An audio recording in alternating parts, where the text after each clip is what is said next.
এবার আমরা 9 নম্বর অঙ্কটি করব। 9 নম্বর অঙ্ক আর এর আগে যে 7 নম্বর করলাম একই রকম প্রশ্ন, একই রকম। আগের আমরা অঙ্ক বলছিল যে কোন পথ হাফ, এবার বলছে কোন পথ 8√2। তাহলে আগের মধ্যে সিস্টেম করতে হবে, কিন্তু সর্বপ্রথম আমাকে ধরতে হবে এটা কি ধারা। কি ধারা? এটা গুণোত্তর ধারা।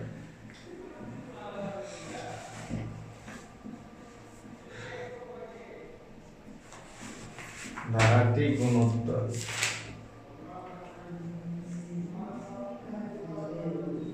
প্রথম পথ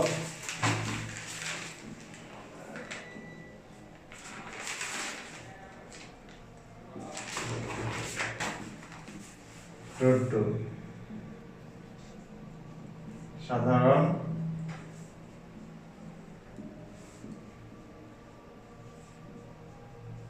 কি অন্তরাল অন্তর হবে, সাধারণ অন্তর হবে। আর বলে দিয়েছে অন্তর তো হবে সমান্তর ধারায়।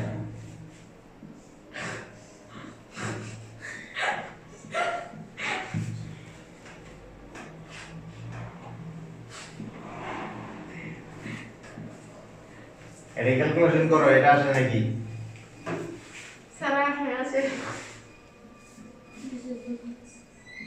ধরি n তম পথ, সূত্র কি? সূত্র তো পরে n তম পথ কত দিয়ে দিয়েছে প্রশ্নে? 8√2। মানে প্রশ্নটা বলছে কোন পথ 8√2, তাহলে ধরে নিলাম n তম পথ 8√2। আগের মতো একদম হুবহু প্রশ্ন, শুধু সংখ্যা ভিন্ন দিয়ে দিয়েছি। n তম পথের সূত্র কি? n তম পথের সূত্র কি? একটা কেন করলা? বলো কেউ মানে কি? আর n - 1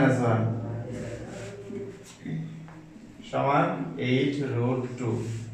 মান বসাই, এর মান কত? হাফ 1/√2। আর কত? -2 √2 পাওয়ার হবে n - 1 সমান 8√2। এই যে ব্র্যাকেটের বাইরে আছে √2, ভাগ আছে, ওই পাশে কি হবে? গুণ হবে।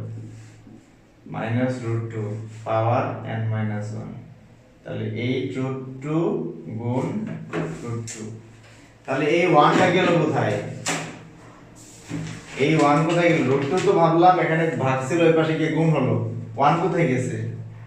1 দ্বারা এটাকে গুণ হয়েছে, মানে 1 দ্বারা বাকি যতটুকু আছে তো গুণ হয়েছে। গুণ করলে কি ওইটাই তো আসবে। 1 দ্বারা তুমি যাকে গুণ করো ওইটাই আসবে, তাহলে এটা আসলো -√2 পাওয়ার n - 1। এটা কত হয় দেখো তো? 16 হয় নাকি? এখন আমার কথা হচ্ছে বাম পাশে যেরকম আছে ডান পাশে তো ওরকমই হওয়া লাগবে, কারণ আমার কাটাকাটি করা লাগবে দুই সাইড থেকে। তাহলে কি লিখবো? বা -√2 পাওয়ার n - 1। এই পাশে কি লিখবো? -√2 লিখবো। এখন পাওয়ারে কত লিখবো যাতে 16 আসে? এইটাই নাকি? ও বলছে যদি ভুল হয় তাহলে দুই পাশ থেকে এটা বাদ। -1 সমান 8, n সমান কত হবে? 8 + 1 সমান 9। তাহলে কি লিখবো? 9। আগের মতো অ্যানসার আসছে। 9 তম পথ হলো 8√2।